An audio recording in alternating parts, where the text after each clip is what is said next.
маводҳои ёрирасон аз фанни ҳуқуқ.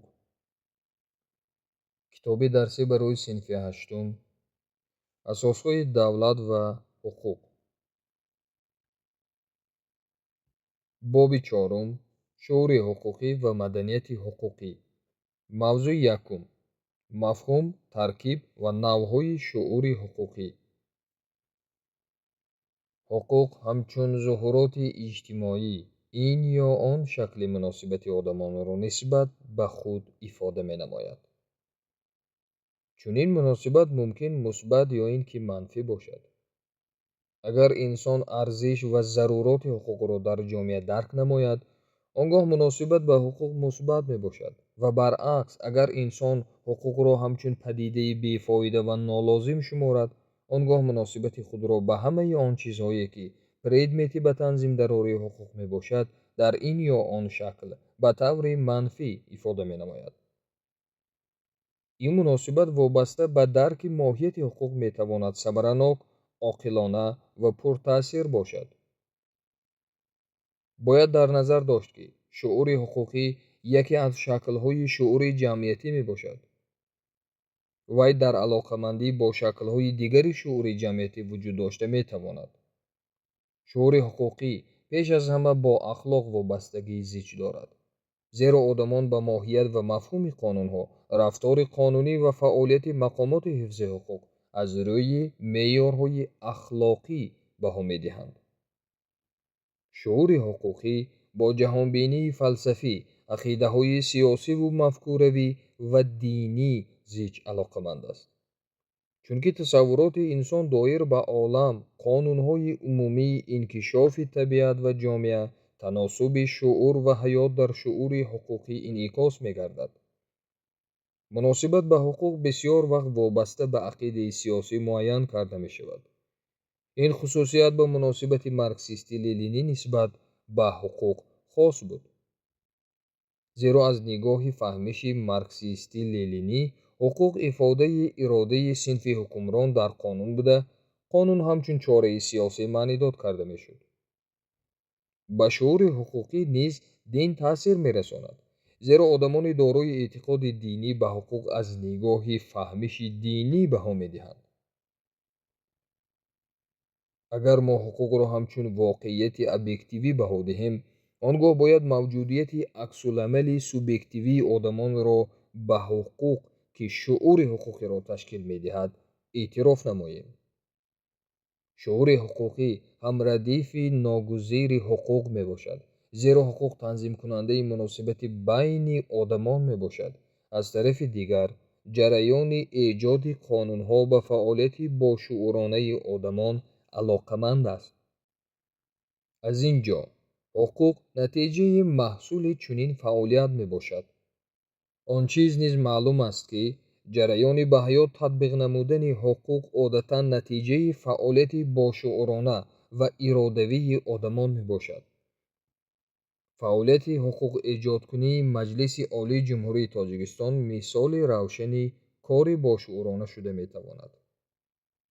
ба сифати фаъолияти шуурӣ, инчунин татбиқи ҳуқуқ дар ҳаёти ҳар яки мо мисол шуда метавонад, зеро ҳангоми содир намудани амали дорои аҳамияти ҳуқуқӣ, мо на матни санади меъёрӣ, балки тасаввуротеро ки оид ба он дар шуури мо пайдо шудааст, ба инобат мегирем. шуури ҳуқуқӣ маҷмӯи тасаввурот ва ҳиссиёте мебошад ки муносибати инсонро ба ҳуқуқ ва зуҳуроти ҳуқуқӣ дар ҳаёти ҷамъиятӣ ифода менамояд. таъсири шуури ҳуқуқӣ дар бунёди ҳаёти ҷамъиятӣ ниҳоят калон аст. хусусияти характерноки шуури ҳуқуқӣ ҳамчун қисми таркибии механизми танзими ҳуқуқӣ дар он ифода меёбад ки вай ҳам дар марҳилаи ҳуқуқэҷодкунӣ ва ҳам дар марҳилаи татбиқи ҳуқуқ амал мекунад.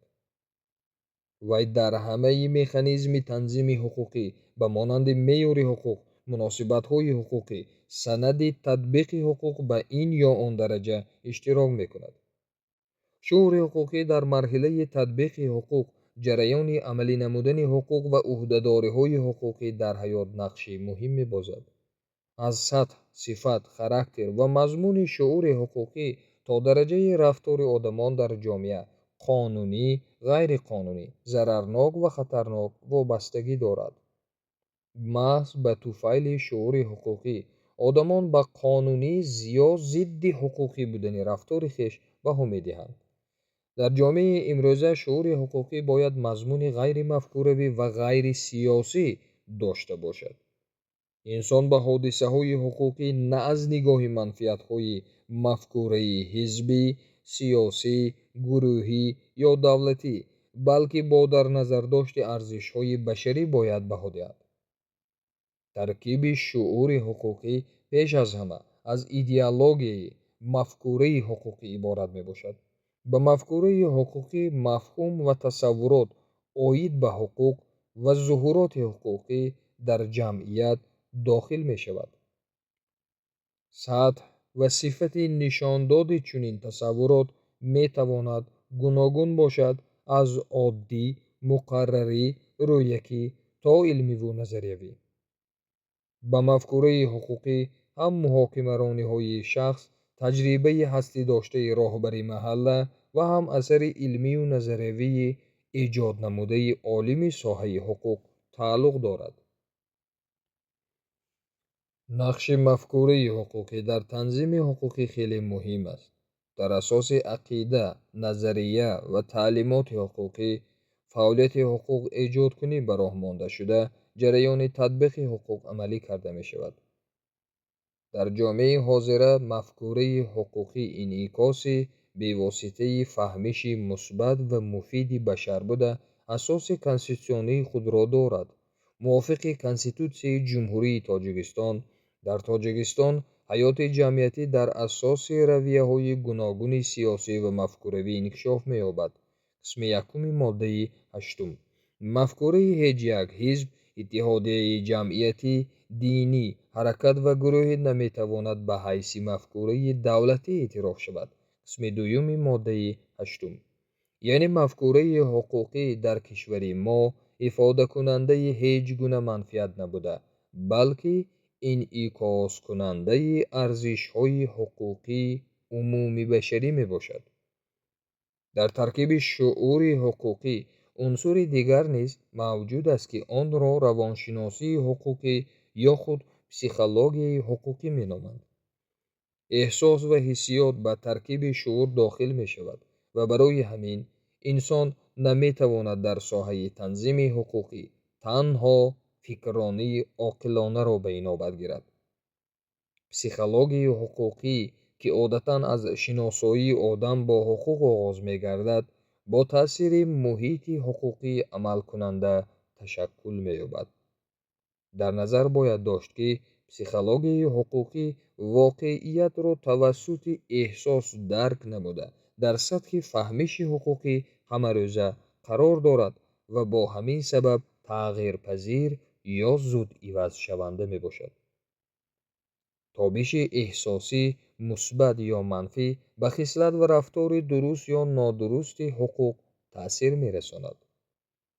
تحلیل مثبت آدمان به قانون و دیگر سندهای معیاری حقوقی امکان می دهد در شعور حقوقی عنصرهای دیگری ترکیبی را جدا نماییم که به آنها عنصر اطلاعاتی، بهادهی و ارادوی داخل بشوند.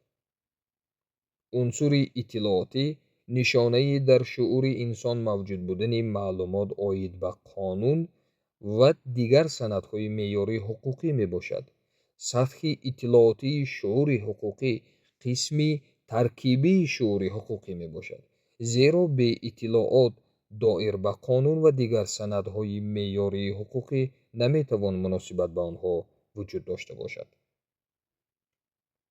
انسان آید به سند معیاری حقوقی معلومات گرفته، آن را با ارزش‌های شخصی خود مقایسه می‌کند و به آنها بها می‌دهد. وابسته به تصورات انسان، دایره رفتار او در ساحه حقوقی تشکل می‌یابد.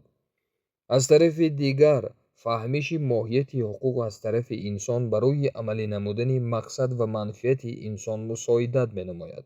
زیرا فهمش باشعورانه ماهیت حقوق از جانب انسان به او امکانیت می دهد که در عملی نمودن ҳуқуқ амалӣ шудани мақсаду манфиати худро бубинад. дар асоси унсурҳои иттилоотӣ ва баҳодиҳӣ унсури дигари таркибии шуури ҳуқуқи ирода ташаккул меёбад. инсон қонунро дониста ва онро баҳо дода ба хулоса меояд ки дар ҳолатҳои пешбинӣ намудаи қонун ӯ чӣ кор карда метавонад. қонунро барои амалӣ намудани вазифаҳои шахсии худ истифода барад ё иҷро накунад, ё ин ки қонунро қатъиян риоя намояд ё дигар санади меъёрии ҳуқуқиеро ёбад ки ба манфиат ва талаботи вай ҷавобгӯ бошад. ҳамаи ин лаҳзаҳо ба унсури иродавии шуури ҳуқуқӣ дохил мешавад. албатта шуури ҳуқуқӣ дар ҳаёти воқеӣ дар шакли яклухт ифода меёбад. ҷудо намудани унсурҳои таркибӣ дар шуури ҳуқуқӣ танҳо барои фаҳмиши нақш ва ҷойи он дар ҳаёти инсон ва ҷамъият мусоидат менамояд. барои он ки моҳияти шуури ҳуқуқӣ дуруст фаҳмида шавад, зарур аст ки навъҳои гуногуни он мавриди таҳлил қарор дода шавад. вобаста ба дараҷаи эътирофи заруроти ҳуқуқ, дарки моҳияти он ва дигар зуҳуроти ҳуқуқӣ дар ҷомеа шуури ҳуқуқӣ ба се намуд ҷудо карда мешавад. шуури ҳуқуқии муқаррарӣ ба шумораи бештари аъзои ҷомеа хос буда, дар асоси ҳаёти ҳаррӯзаи шаҳрвандон дар соҳаи танзими ҳуқуқӣ ташаккул меёбад. одамон дар ин ё он шакл ба навиштаҷоти ҳуқуқӣ дучор мешаванд. аз ахбори омма маълумот мегиранд, фаъолияти мақомоти ҳокимияти давлатӣ аз ҷумла маҷлиси намояндагонро мушоҳида менамоянд. рафтори кормандони мақомоти ҳифзи ҳуқуқро назорат мекунанд ва ғайра. барои одамони ин сатҳи шуури ҳуқуқӣ донистани принсипҳои умумии ҳуқуқ хос буда, ақидаҳои ҳуқуқии онҳо бо тасаввуроти ахлоқӣ зич алоқаманд мебошад. дар ҷараёни омодагии махсус ва дар рафти амалӣ намудани фаъолияти ҳуқуқии таҷрибавӣ, шуури ҳуқуқии касбӣ ба миён меояд. субъектҳои ин сатҳи шуури ҳуқуқӣ дорои дониши махсус оид ба қонунгузорӣ амалкунанда буда, маҳорату малакаи татбиқи онро доранд. ба чунин субъектҳо шахсоне дохил мешаванд ки факулта ва донишкадаҳои ҳуқуқиро хатм намуда, донишҳои ҳуқуқиро дар ҷараёни фаъолияти амалии худ истифода мекунанд. барои муҳаққиқон ва коркунони илмие ки бо таҳқиқи масъалаҳои танзими ҳуқуқи муносибатҳои ҷамъиятӣ машғуланд, шуури ҳуқуқии илмиву назариявӣ хос мебошад. вобаста ба субъекте ки дорои шуури ҳуқуқӣ мебошад, шуури ҳуқуқӣ ба инфиродӣ ва дастаҷамъӣ ҷудо карда мешавад. шуури ҳуқуқии инфиродӣ ба шахси алоҳида тааллуқ дошта, ба сатҳи тафаккур ва ҷаҳонбинии ӯ ва хислатҳои шахсии ҳар як шахс вобаста мебошад.